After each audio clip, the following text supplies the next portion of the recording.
Uno de los errores más graves que se pueden cometer al enfrentar a un enemigo poderoso es subestimarlo y hacerle una pequeña guerra. Cuando se lucha contra un enemigo astuto y bien pertrechado, no podemos correr el riesgo y pelear a la ligera. Debemos hacer un uso inteligente de todos los recursos que tengamos a la mano y luchar con coraje, con determinación. Tomando en cuenta que la Biblia nos enseña que nosotros los cristianos estamos librando una guerra espiritual de enormes proporciones contra un enemigo poderoso, astuto y cruel, el error más grave que podemos cometer en nuestra vida cristiana es subestimar al enemigo, o lo que es aún peor, ignorarlo. El ministro puritano William Gurnall, en la introducción de su obra El cristiano en su completa armadura, nos dice que esta es una guerra tan sangrienta que la más cruel que alguna vez haya sido peleada por los hombres vendrá a ser un deporte o un juego de niños. Y más adelante añade, el escenario donde esta guerra es peleada es en el alma de cada hombre. Y no hay neutrales aquí. El mundo entero está comprometido en esta disputa, ya sea del lado de Dios contra Satanás o del lado de Satanás contra Dios. Piensen en cualquiera de las guerras que alguna vez haya sido peleada en la historia de la humanidad. La más sangrienta, la más cruel, la más destructiva, y esta la sobrepasa a todas. Como decíamos en nuestro sermón anterior, la palabra de Dios describe al cristiano como un soldado, pero no participando de un desfile militar, sino en medio de un campo de batalla, donde cualquier descuido puede ser fatal para su propia vida o la vida de otros. Es de esa guerra que Pablo nos habla en el pasaje que estamos exponiendo actualmente en nuestra serie consecutiva en la epístola a los Efesios. Efesios capítulo 6, carta de Pablo a los Efesios capítulo 6, y vamos a leer los versículos 10 al 20. Por lo demás, hermanos míos, fortaleceos en el Señor y en el poder de su fuerza. Vestíos de toda la armadura de Dios, para que podáis estar firmes contra las acechanzas del diablo, porque no tenemos lucha contra sangre y carne, sino contra principados, contra potestades, contra los gobernadores de las tinieblas de este siglo, contra huestes espirituales de maldad en las regiones celestes. Por tanto, tomad toda la armadura de Dios, para que podáis resistir en el día malo, y habiendo acabado todo, estar firmes. Estad pues firmes, ceñidos vuestros lomos con la verdad, vestidos con la coraza de justicia, calzados los pies con el apresto del evangelio de la paz. Sobre todo tomad el escudo de la fe, con que podáis apagar todos los dardos de fuego del maligno. Y tomad el yelmo de la salvación y la espada del Espíritu, que es la palabra de Dios, orando en todo tiempo con toda oración y súplica en el Espíritu, y velando en ello con toda perseverancia y súplica por todos los santos, y por mí, a fin de que al abrir mi boca me sea dada palabra para dar a conocer con denuedo el misterio del Evangelio, por el cual soy embajador en cadenas, que con denuedo hable de él como debo hablar. Dice Pablo, nuestra lucha no es contra sangre y carne. El enemigo que estamos enfrentando es espiritual, y por lo tanto tenemos que enfrentarlo con armas espirituales. Las armas de nuestra milicia no son carnales, dice 2 Corintios 10:4, sino poderosas en Dios para la destrucción de fortaleza. Estamos enfrentando un enemigo fiero, poderoso, astuto, cruel y perseverante. Pero Dios no nos ha enviado desnudos y desarmados al campo de batalla. Él ha puesto a nuestra disposición su poder omnipotente y nos ha provisto una armadura completa que debemos ponernos pieza por pieza, no solo para defendernos, sino también para avanzar y seguir conquistando terreno. Y es de esa armadura que vamos a estar hablando en esta mañana. Pero quiero hacer una aclaración. El pasaje que vamos a exponer en esta ocasión, los versículos 14 al 20, es sumamente denso y de un vasto alcance. Por eso algunos expositores se han extendido considerablemente al tratar con este pasaje. Por ejemplo, el doctor Martin Lloyd-Jones, cuando expuso consecutivamente la carta a los Efesios, predicó 47 sermones de Efesios 6, 10 al 20. 11 versículos, 47 sermones. Más de los que he expuesto yo al explicar toda la carta. Y el libro de William Gurnall, que citamos al principio, El cristiano en su completa armadura, que es una exposición de estos mismos versículos, tiene 1189 páginas, a 2 columnas y letras pequeñas. Indudablemente, estos hombres quisieron sacarle todo el jugo a esta porción de la palabra de Dios. Sin embargo, no se asusten, yo no voy a predicar 47 sermones de este pasaje, aunque comprendo la enorme importancia de una exposición cuidadosa y detallada de este texto. Yo creo que es también de gran utilidad si nosotros podemos ver el cuadro completo, todo el cuadro general que Pablo nos presenta aquí, y probablemente lo vamos a hacer en 2 o 3 sermones. Eso es lo que pretendo hacer con el texto, aunque muy probablemente me voy a quedar con todo el deseo de ampliar un poco más algunas de estas figuras.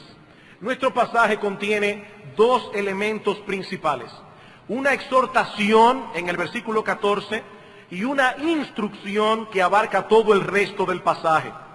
Como un buen capitán delante de su tropa, el apóstol Pablo está aquí arengando a sus soldados a permanecer firmes, y luego los instruye para que sepan cómo mantenerse firmes en medio de aquella batalla que ellos libran día tras día contra el enemigo de Dios y de sus almas. Veamos entonces, hermanos, en primer lugar, la exhortación, versículo 14. Estad pues firmes, ceñidos vuestros lomos con la verdad y vestidos con la coraza de justicia. Aunque la lucha es dura, constante, aunque el enemigo que enfrentamos no cesará en su empeño por destruirnos, nuestro deber es seguir luchando, dice Pablo, y mantener nuestra firmeza, porque Dios nos ha provisto todos los recursos que necesitamos para seguir en pie y avanzar. Noten el énfasis del texto. Versículo 11, vestíos de toda la armadura de Dios para que podáis estar firmes. Versículo 13, por tanto tomad toda la armadura de Dios para que podáis resistir en el día malo y habiendo acabado todo, estar firmes. Estad pues firmes. Una de las armas más poderosas del enemigo de nuestras almas es el desaliento. No vas a poder, ni lo intentes. Eres demasiado débil y demasiado torpe. Por más buenas intenciones que tengas, estás condenado a ser un cristiano mediocre y derrotado. ¿Y saben, hermanos, cuál es el problema con este pensamiento? Que en lo que respecta a nuestra debilidad y torpeza es totalmente cierto. Totalmente cierto. Nosotros no podemos enfrentar exitosamente al enemigo de nuestras almas en nuestras propias fuerzas, a menos que nos amparemos en el poder omnipotente de Dios y vistamos la armadura de Dios. No podremos salir airosos en esta batalla. Así que cuando Satanás nos dice que somos débiles, él tiene razón. Cuando Satanás nos dice que somos torpes, él tiene razón. David nunca hubiese podido enfrentar a Goliat en sus propias fuerzas. Pero una piedra y una onda fueron suficientes para matar al gigante porque Dios estaba con él. En Dios haremos proezas, dice el Salmo 60:12, y Él hollará a nuestros enemigos. ¿Cuál es nuestra responsabilidad? Seguir luchando descansado en su poder y no en el nuestro. Mis amados hermanos, aunque muchas veces el embate parezca insoportable y estemos a punto de caer, aun cuando hayamos sucumbido, aun cuando hayamos sido derrotados en incontables ocasiones, hermanos, nosotros podemos levantarnos otra vez en el nombre de Dios y seguir peleando, firmes en nuestra posición en el campo de batalla, porque la victoria final del creyente está asegurada. Somos más que vencedores por medio de aquel que nos amó. Por eso la Biblia insiste una y otra vez en que seamos fuertes y valientes, en que mantengamos nuestra firmeza a toda costa y peleemos con coraje. Velad, dice Pablo en 1 Corintios 16:13, estad firmes en la fe, portaos varonilmente y esforzaos, pórtense como hombres, dice Pablo. Y en Filipenses capítulo 4, versículo 1, así que, hermanos míos, amados y deseados, gozo y corona mía, estad así firmes en el Señor. Gálatas capítulo 5, versículo 1, estad pues firmes en la libertad con que Cristo nos hizo libres. Segunda Tesalónica capítulo 2, versículo 15, así que, hermanos, estad firmes y retened la doctrina que habéis aprendido. La misma exhortación una y otra vez. No dejes de luchar, no te acobardes, no tires la toalla. Si perdiste alguna batalla, no creas por eso que vas a perder la guerra. No te muevas un ápice de tu posición y sigue peleando. Jehová de los ejércitos está con nosotros, nuestro refugio es el Dios de Jacob. Ay, pastor, qué fácil es decir eso. Usted no sabe la lucha que yo tengo todos los días con mi pecado. No bien acabo de salir de una tentación y por donde menos espero me sale otra. O la misma que tuve que enfrentar ayer. ¿Cómo voy a poder mantener mi firmeza? Eso es precisamente lo que Pablo pasa a explicarnos en el resto del pasaje. En los versículos siguientes encontramos una serie de participios que nos explican cómo llevar a cabo la exhortación. Estad firmes, ¿cómo? Ceñidos vuestros lomos con la verdad, vestidos con la coraza de justicia, calzados los pies con el apresto del Evangelio, tomando el escudo de la fe, etcétera, etcétera. Es así como podemos permanecer firmes, tomando toda la armadura de Dios, haciendo un buen uso de toda la armadura de Dios. Habiendo visto entonces la exhortación, la arenga de nuestro capitán, veamos ahora en segundo lugar la instrucción. ¿Cómo podemos llevar a cabo la práctica de aquello que se nos ha exhortado a hacer? ¿Cómo podemos mantenernos firmes? Bueno, en primer lugar, dice Pablo, debemos ceñir nuestros lomos. Debemos ceñir nuestros lomos. Versículo 14. Estad pues firmes, ceñidos vuestros lomos con la verdad. El vestido que usaban los soldados en los días de Pablo consistía en una túnica que tenía que ser ceñida al cuerpo con un cinturón de cuero. Ese cinturón era imprescindible para que el vestido no se convirtiera en un estorbo, tanto para caminar y correr como para luchar. Imagínese usted a un soldado con una bata enfrentando cuerpo a cuerpo a un enemigo. Imagínese a un soldado con una bata tratando de escalar una montaña, tratando de correr en medio de un valle. Ajustarse el vestido con el cinturón daba la idea de estar preparados para la acción. Es como cuando hoy día le decimos a alguien, apriétate los pantalones.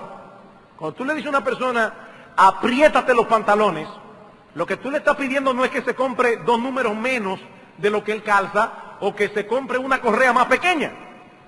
No, lo que tú le estás diciendo es ponte en guardia, no te descuides, prepárate para enfrentar lo que venga.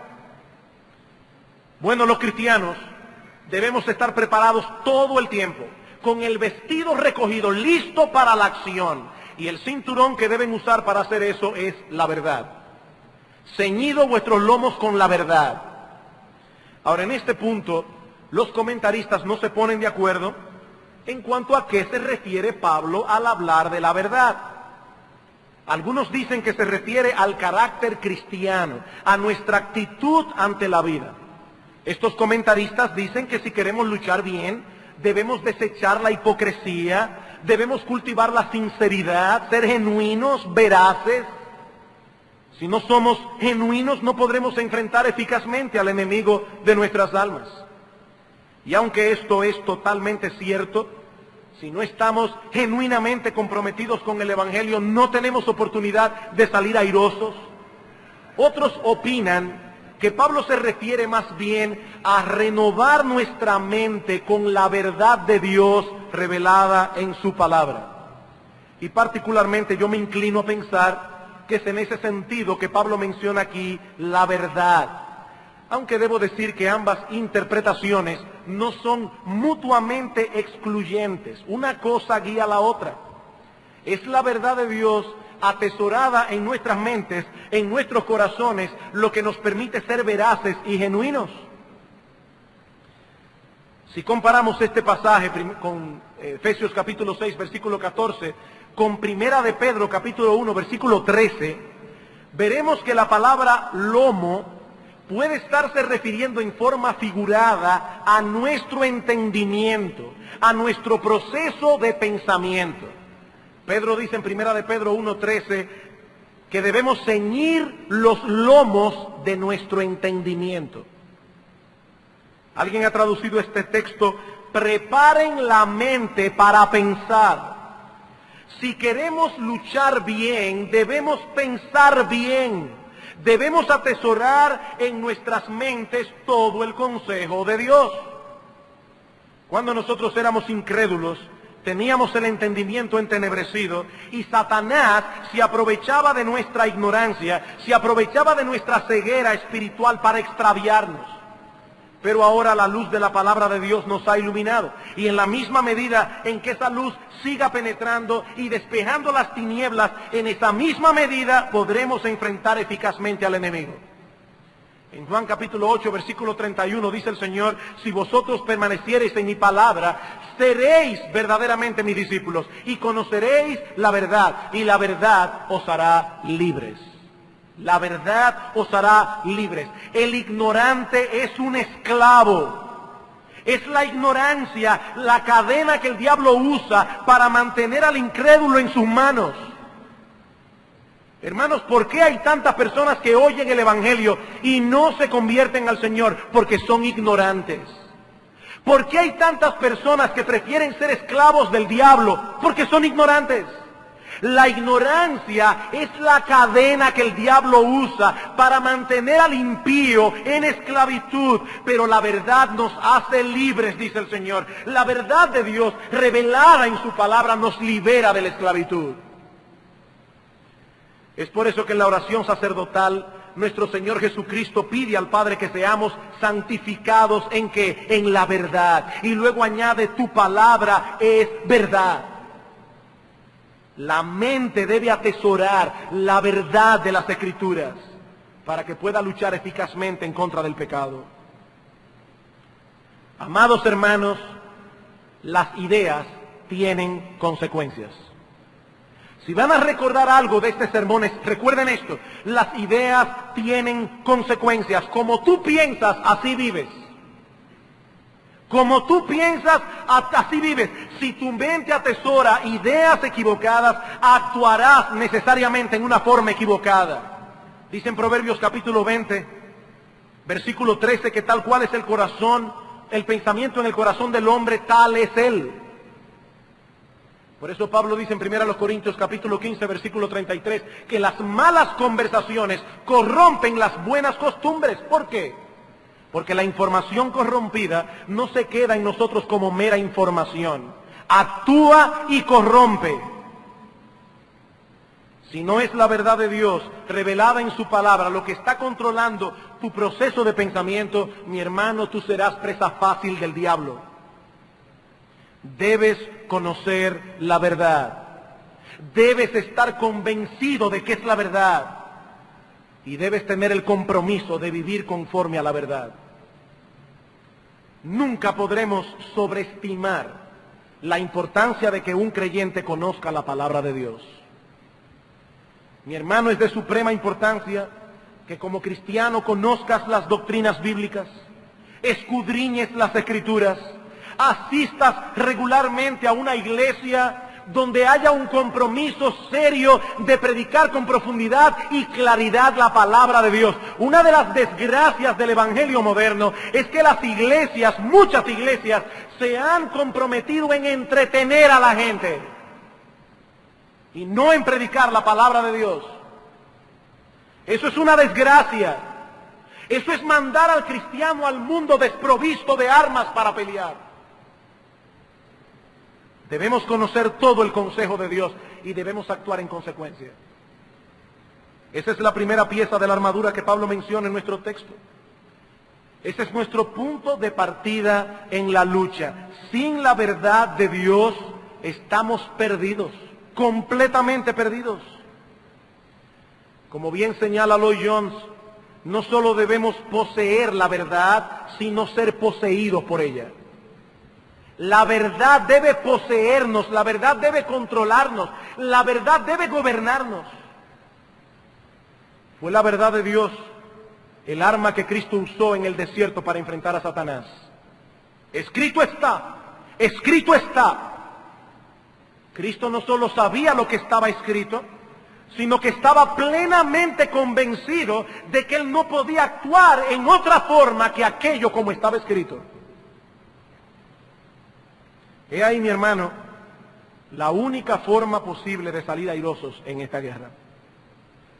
Mi hermano amado, cuando tienes una decisión que tomar, o te encuentras en medio de una prueba, o alguien te ha ofendido y tienes que resolver ese conflicto, ¿cómo es tu proceso de pensamiento?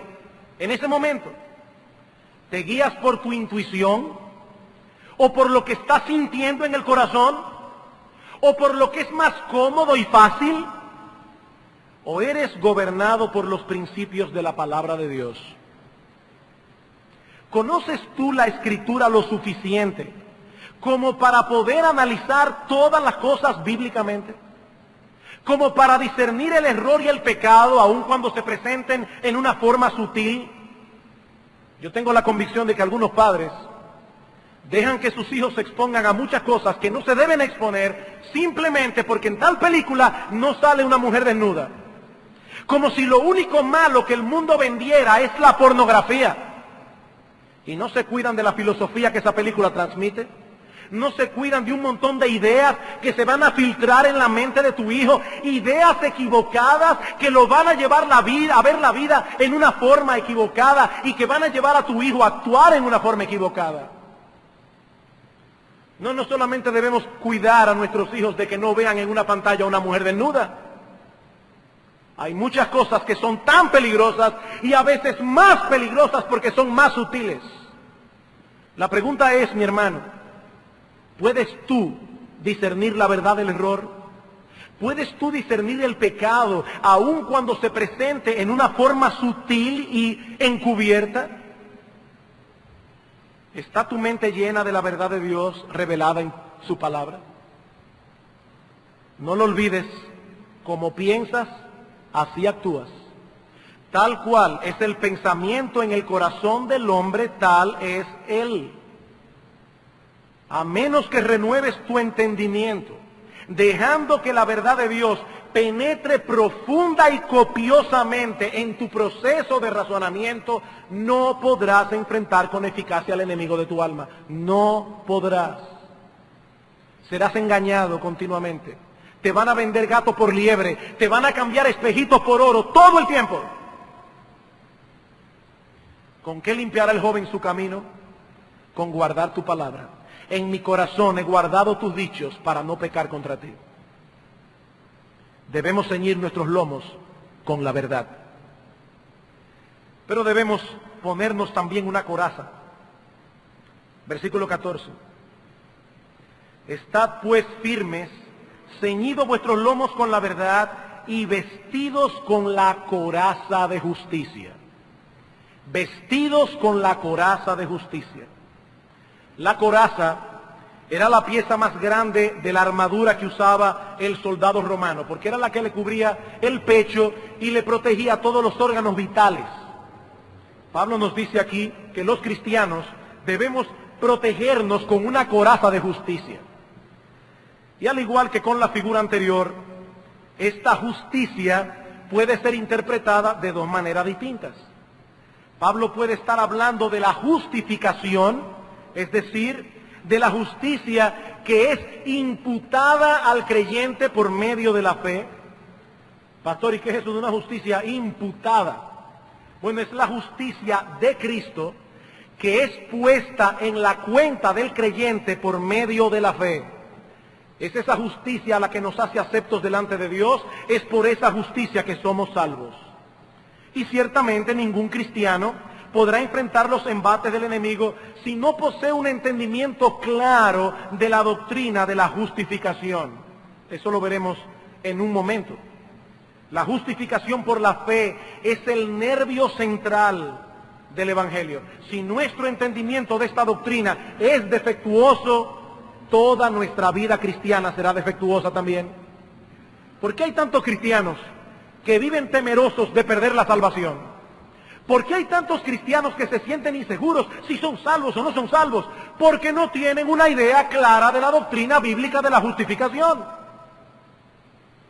Pero la palabra justicia también se usa en la Escritura para referirse a la vida justa del cristiano. La vida justa que se deriva de la justificación. Todos los que son justificados han sido también santificados.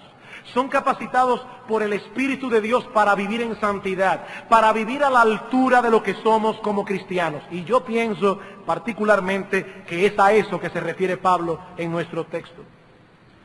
Como hemos visto en los sermones anteriores, ese es uno de los énfasis de la carta a los Efesios, sobre todo en los capítulos 4 al 6. Los cristianos deben vivir como cristianos, deben mostrar en sus vidas diarias que son esencialmente distintos de los no cristianos. Efesios capítulo 4, versículo 1. Yo pues preso en el Señor os ruego que andéis como es digno de la vocación con que fuisteis llamados. Versículo 17, esto pues digo y requiero en el Señor, que ya no andéis como los otros gentiles, como los paganos que andan en la vanidad de su mente. Versículo 22, en cuanto a la pasada manera de vivir, despojaos del viejo hombre, que está viciado conforme a los deseos engañosos, y renovaos en el espíritu de vuestra mente, y vestíos del nuevo hombre, creado según Dios en la justicia y santidad de la verdad. Noten que en ese texto y en Efesios 5:9 Pablo usa la palabra justicia para referirse a la vida justa del cristiano, no a la justificación. En 2 Corintios capítulo 6, versículo 7, hablando del compromiso que Pablo tenía de vivir santamente en el ministerio, dice Pablo que él empleaba armas de justicia a diestra y a siniestra. ¿Cómo se defendía Pablo del ataque del enemigo? Teniendo una vida justa delante de Dios y de los hombres. ¿Y qué dice Pablo? Ponte la coraza de justicia. ¿Tú quieres pelear bien? Ponte la coraza de justicia. Cuando un cristiano no está haciendo un esfuerzo genuino en dependencia del Espíritu de Dios, pero un esfuerzo genuino de vivir en santidad, será presa fácil del pecado, no tendrá defensa alguna contra las acusaciones de Satanás. Recuerden que la palabra diablo significa acusador. Satanás está continuamente acusando al cristiano. Y un cristiano que no está haciendo un esfuerzo genuino por vivir en santidad, no podrá defenderse de las acusaciones del diablo. Su conciencia lo molestará continuamente. Y es muy probable que ese cristiano tenga todo el tiempo inseguridad de salvación. Ese cristiano será ineficaz en su testimonio ante el mundo incrédulo. Ese cristiano perderá su gozo. En 1 de Juan, capítulo 1, versículo 4, el apóstol Juan dice acerca de su carta: estas cosas os escribimos para que vuestro gozo sea cumplido, para que vuestro gozo sea completo. Y uno de los temas que el apóstol Juan trata en su carta es la obediencia. El que dice que permanece en él debe andar como él anduvo. Dios es luz y no hay ninguna tinieblas en él. El que dice que permanece en él y anda en tinieblas es un mentiroso. Así que el apóstol Juan coloca la obediencia y el gozo en su carta uno al lado del otro. Gozo y santidad. Dice John MacArthur, la falta de obediencia acarrea falta de gozo. El único cristiano gozoso es el cristiano obediente. Busca a un cristiano amargado, busca a un cristiano deprimido y muy probablemente, aunque no necesariamente, pero muy probablemente encontrarás a un hombre en pecado. Sigue diciendo MacArthur, muchos, si no la mayoría de los problemas emocionales y relacionales que los cristianos tienen son causados por una falta de santidad personal. Muchas de nuestras desilusiones y desalientos no vienen de las circunstancias, no vienen de otras personas, sino de nuestros pecados no confesados. Y cuando las circunstancias u otras personas se las arreglan para robarnos la felicidad, es debido a que no estamos protegidos por la armadura de una vida santa. Tanto en un caso como en otro, dice MacArthur, la causa de nuestra infelicidad es nuestro propio pecado. Nuestro propio pecado. No le eches la culpa a la circunstancia, mi hermano, es tu pecado. Es tu pecado. ¿No fue eso acaso lo que le ocurrió a David después de pecar con Betsabé? David trató de mantener su pecado oculto. ¿Y qué pasó? Que su vida se tornó miserable. Dice en el Salmo 32, mientras cayese envejecieron mis huesos en mi gemir todo el día, porque de día y de noche se agravó sobre mí tu mano. Se volvió mi verdor en sequedades de verano. Cuando David estaba huyendo de Saúl, estaba en una peor condición que en esta, que él era rey en un palacio. Sus circunstancias en cierto modo eran mejores. Y sin embargo dice David, Señor, mi verdor se ha convertido en sequedades de verano. Y yo me pregunto, ¿quién puede hacerle la guerra a Satanás en ese estado? ¿Quién puede hacerle la guerra a Satanás con una vida espiritual mustia y decaída? Queridos hermanos, si vamos a pelear bien esta guerra, necesitamos ponernos la coraza de una vida santa, de una vida que sea consecuente con nuestra fe, así como debemos renovar nuestra mente con la verdad para poder pensar bien, amparados en el poder de Dios. Tenemos que esforzarnos por vivir conforme a la verdad. En tercer lugar, Pablo nos dice que debemos calzarnos los pies con el calzado adecuado. Debemos ceñir el lomo con la verdad, ponernos la coraza de una vida justa. Debemos calzarnos los pies con el calzado adecuado. Versículo 15. Y calzados los pies con el apresto del Evangelio de la paz. El soldado romano usaba una sandalia hecha de cuero llamada caliga, que era algo así como una media bota, tachonadas con clavos en la suela. En otras palabras, los soldados romanos tenían tracción en los dos pies. Un zapato tachonado con clavos le permitía meterse por cualquier sitio. Esas sandalias se ataban fuertemente en los tobillos, dándole firmeza a la hora de tener que enfrentar al enemigo en una lucha cuerpo a cuerpo, aparte de que la sandalia le permitía tener rapidez en sus movimientos. Se dice en la historia que uno de los factores que incidió en el éxito de Julio César como general fue el hecho de que sus soldados usaban estos calzados militares. Y eso permitía que el ejército romano cubriera grandes distancias en menos tiempo. Muchas veces el enemigo creía que todavía tenía muchísimo tiempo para prepararse, cuando el ejército romano le caía encima. La primera persona que usó, según la historia, este tipo de calzado fue Alejandro el Grande. Y ese fue otro elemento esencial en la victoria que Alejandro el Grande tuvo en aquellos tiempos. Así que un calzado adecuado era imprescindible en aquellos días para pelear bien. En cierto modo, la vida del soldado dependía de un buen calzado en aquellos días. ¿Y qué nos dice Pablo aquí? Que lo mismo ocurre con el cristiano. El calzado es una pieza fundamental en la armadura del creyente. Debemos calzarnos los pies con el apresto del Evangelio de la paz. Pastor, ¿y eso qué significa? La palabra que Reina Valera traduce como apresto significa literalmente estar preparados, listo para la acción. Ese término aparece en Tito, capítulo 3, versículo 1, cuando Pablo nos dice que los cristianos debemos estar dispuestos a toda buena obra, listos para hacer lo que se requiera en el momento oportuno. Por eso Hendrickson traduce el texto de esta manera: habiéndoos calzados los pies con la prontitud derivada del Evangelio de la paz.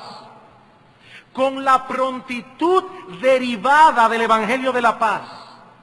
Así como la caliga del soldado romano le daba estabilidad y movilidad, aun cuando tenía que atravesar terrenos difíciles y escabrosos, dice Pablo, así también el Evangelio le provee al cristiano la estabilidad, la firmeza y la movilidad que él necesita. Y Pablo le llama el Evangelio de la paz. Porque el Evangelio es la buena noticia que anuncia a los hombres la paz con Dios. El pecador puede ser reconciliado con Dios por medio de la obra redentora de Cristo en la cruz. Justificados pues por la fe, tenemos paz para con Dios. Esa es la esencia del Evangelio. Pablo dice en 2 Corintios capítulo 5 versículo 20 que nosotros somos embajadores en nombre de Cristo. Como si Dios rogase por medio de nosotros, os rogamos en nombre de Cristo, reconciliaos con Dios. El hombre es enemigo de Dios por causa de sus pecados, pero Dios ha provisto en Cristo todo lo que su justicia perfecta requería. Y ahora el Evangelio llama a los hombres a apropiarse de esa justicia por medio de la fe y ser completamente reconciliados con Dios. Por medio de Cristo obtenemos el perdón de todos nuestros pecados, como si nunca hubiésemos transgredido uno solo de los mandamientos de Dios. Como dice Pablo en 2 Corintios 5:21, nosotros somos hechos justicia de Dios en Él. Ahora, hermanos, Pablo no estaba aquí evangelizando. Pablo está escribiéndole a una iglesia compuesta mayormente por cristianos y le está diciendo al cristiano que el creyente, el cristiano, debe estar firmemente enraizado en esta verdad del Evangelio. No es a incrédulos que Pablo se está dirigiendo, es a creyentes. Y les dice a creyentes, deben calzarse los pies con el apresto del Evangelio de la paz. Mis hermanos queridos, cuando Satanás venga a atacarnos, cuando Satanás quiera poner en tu mente la idea diabólica y blasfema de que Dios no te ama, de que Dios te ha abandonado, cuando el diablo quiera seducirte para que peques contra tu Padre, contra tu Dios, debes pararte con firmeza en el Evangelio de la paz.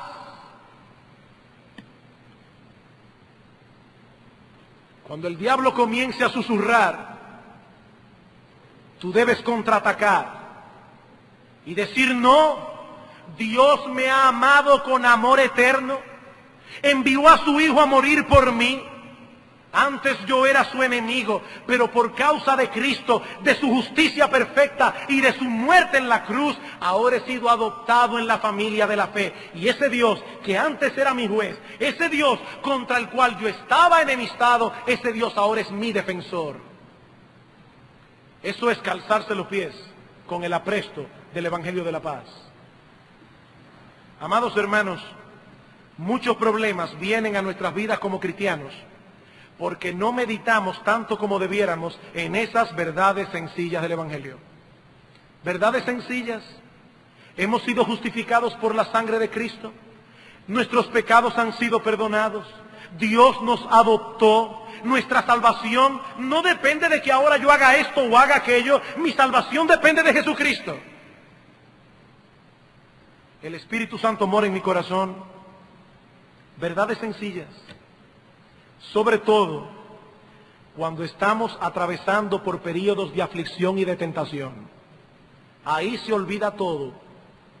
Ahí se olvida todo. Ahí nos olvidamos que Dios es nuestro Padre. Ahí nos olvidamos que Él envió a su Hijo a morir por nosotros en una cruz. Allí nos olvidamos que Él nos ha dado promesas de vida eterna. Noten cómo Pablo aplica estas doctrinas en Romanos capítulo 8.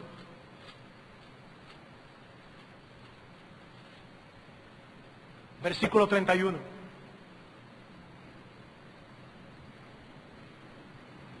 Te está susurrando el diablo que Dios no te ama. Te está susurrando el enemigo de tu alma que Dios te ha abandonado. ¿Qué dice el apóstol Pablo? ¿Qué pues diremos a esto? Si Dios es por nosotros, ¿quién contra nosotros? El que no escatimó ni a su propio Hijo, sino que lo entregó por todos nosotros, ¿cómo no nos dará con Él también todas las cosas? ¿Quién acusará a los escogidos de Dios si Dios es el que justifica? ¿Quién es el que condenará si fue Cristo el que murió? Más aún el que también resucitó, el que además está a la diestra de Dios, el que también intercede por nosotros. ¿Quién nos separará del amor de Cristo? ¿Tribulación, angustia, persecución, hambre, desnudez, peligro, espada? Como está escrito, por causa de ti somos muertos todo el tiempo, somos contados como ovejas de matadero. Antes en todas estas cosas somos más que vencedores por medio de aquel que nos amó, por lo cual estoy seguro, dice Pablo, de que ni la muerte, ni la vida, ni ángeles, ni principados, ni potestades, ni lo presente, ni lo porvenir, ni lo alto, ni lo profundo, y por si acaso se le fue algo, ni ninguna otra cosa creada nos podrá separar del amor de Dios que es en Cristo Jesús, Señor nuestro. Mi hermano, ¿alguna vez tú te has preguntado cómo el apóstol Pablo pudo permanecer año tras año predicando el Evangelio, llevando las gloriosas noticias de salvación por toda Asia y por toda Europa, teniendo tantos problemas? ¿Cómo puede ser que un hombre que fue apedreado en Listra, que fue dado por muerto en otro lugar, que fue azotado en incontables ocasiones, que estuvo náufrago en el mar 3 noches y 3 días, cómo es posible que este hombre no haya cesado en su empeño de predicar el Evangelio? ¿Cómo es posible que el apóstol Pablo haya permanecido fiel todos esos años? ¿Es que era un hombre distinto de ti o de mí? No, mi hermano, él era un hombre sujeto a pasiones iguales que las nuestras. Él era un hombre débil, el pecado moraba en su corazón, pero él estaba seguro de esto que había escrito en Romanos capítulo 8. Somos más que vencedores por medio de aquel que nos amó. Sí, somos débiles. El enemigo es poderoso, astuto y cruel. Y la lucha es constante. Pero Dios es nuestro Padre. Y nada podrá separarnos de su amor, porque por medio de la fe estamos unidos a su Hijo Jesucristo, escondidos en Él. Y amados hermanos, nosotros estaremos en ese refugio por los siglos de los siglos. Con nuestros pies afianzados en esa verdad, calzados con ese anuncio glorioso de la palabra de Dios, no solo podremos permanecer firmes contra los embates del enemigo, sino que podremos seguir adelante, atravesando montañas y terrenos peligrosos para anunciar a otros el Evangelio de la paz. El Evangelio de la paz. Mi hermano amado, no hay razón para paralizarnos de miedo. No hay razón para tirar la toalla. Vistámonos de toda la armadura de Dios y sigamos peleando en el nombre de Dios, que todavía queda mucho terreno por conquistar. Todavía queda mucho terreno por conquistar. Y a ti, mi amigo, que estás en medio nuestro, a ti también te invitamos a ser reconciliado con Dios. En este momento tú eres enemigo de Dios por causa de tus pecados. Mi amigo, tú eres enemigo de Dios por causa de tus pecados. Pero Dios, en su amor, ha provisto el medio de ofrecer el perdón sin poner en juego su justicia. Dios ha provisto un plan maravilloso de salvación para poder perdonar pecadores sin poner en juego su justicia. Nuestro Señor Jesucristo, la segunda persona de la Trinidad, se hizo hombre, vivió una vida perfecta y luego murió en una cruz, siendo Él inocente, para que todo aquel que en Él cree no se pierda, mas tenga vida eterna. Y yo te pregunto, mi amigo, ¿te irás de este lugar enemistado con Dios? ¿Te irás de este lugar siendo siervo de Satanás? siendo hijo del diablo, teniéndole a él por Señor, cuando Dios, el Dios de toda gracia, el Dios de toda bondad, el Dios de todo poder, te invita a reconciliarte con Él? Te irás hoy de este lugar siendo enemigo de Dios. Oh, mi amigo, no cometa semejante error, porque es un error de consecuencias eternas. Los que son sus enemigos aquí seguirán siendo sus enemigos por los siglos de los siglos en el infierno. Pero en cambio, los que han sido reconciliados gozan ahora de su favor y seguirán gozando y disfrutando su sabor por siempre. Ven a Cristo, mi amigo. Ven a Cristo, en Él encontrarás perdón y misericordia, perdón para todos tus pecados. Serás adoptado en la familia de la fe. Serás trasladado del reino de las tinieblas al reino del amado Hijo de Dios. Tendrás a Dios por Padre y la promesa de la vida eterna. Ven a Cristo, mi amigo, y Él perdonará todos tus pecados y te recibirá porque Él ha prometido hacerlo.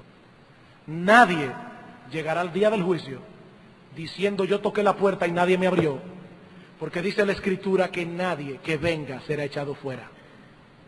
Reconcíliate con Dios, no sigas siendo enemigo de Dios y siervo de Satanás. Vamos a orar.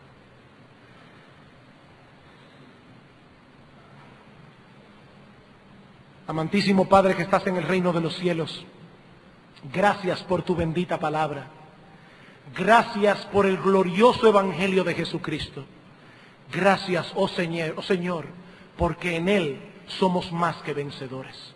Amado Señor, mira a los hermanos de nuestra iglesia que en estos momentos están atravesando por periodos de dificultad. Mira a aquellos hermanos que en medio del embate contra el pecado y contra el enemigo de nuestras almas se sienten en estos momentos a punto de desmayar. Mira a aquellos, oh Señor, que han considerado seriamente la idea de volverse atrás y tirar la toalla. Señor,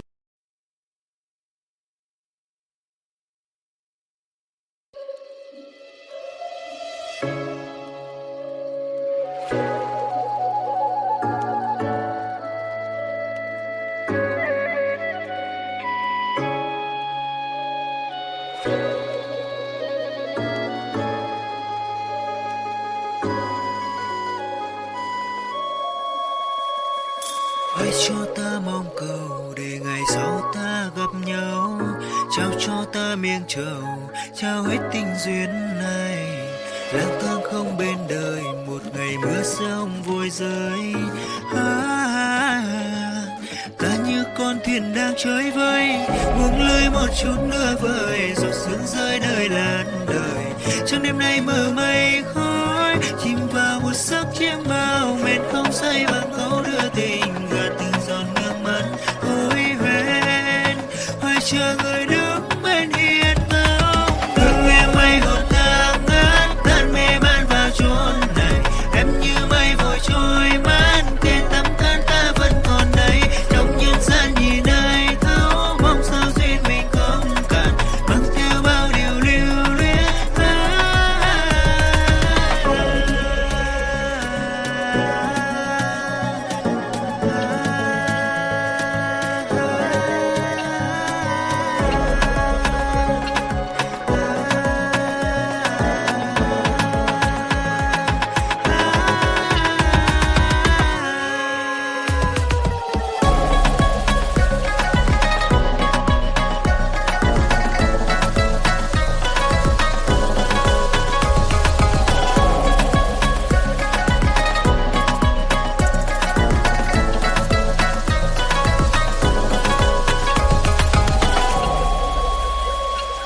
Lang thang không bên đời, một ngày mưa rông vội rơi. Ta như con thuyền đang trôi vơi, buông lơi một chút nữa vời, giọt sương rơi nơi làn đời. Trong đêm nay mờ mây khói, chìm vào một giấc chiêm bao, mệt không say bằng câu đưa tình, gạt từng giọt nước mắt hối hẹn, hoài chờ người đứng bên hiên ngang. Hương em mây hồn thang ngát, tan mê man vào chốn này,